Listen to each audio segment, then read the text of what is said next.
একটা কথা জিজ্ঞাসা করি। হ্যাঁ বলো। আপনি কি আমাকে ভয় পান?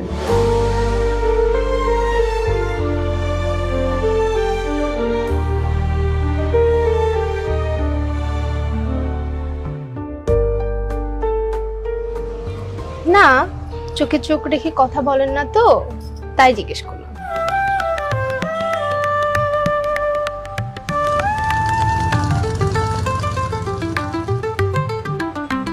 ইয়াসিন, জি ভাই। দোকান খুলছিলি সময় মতো? জি ভাই খুশি। গুছা গুছা ঠিক মতো গুছা। আর শোন, ওই কোম্পানির লোক আসছিল নাকি? না ভাই আসলে। তাইলে মালগুলো ঠিক মতো নামাইস। জি ভাই। এগুলো এই জায়গায় কেন? সাবানের জায়গায় কেন? সাবান থাকবো সাবানের জায়গায়, টিস্যু এগুলো সব থাকবে উপরে। তুই কি করো এগুলা? হ্যাঁ, আরে ধুলা আবালি ভাই, একটু কাজটা মনোযোগ দিয়ে কর, জি ভাই। ঠিক মতো কর। এই ধুলা টুলা সব মোচ। করস না করস, হ্যাঁ।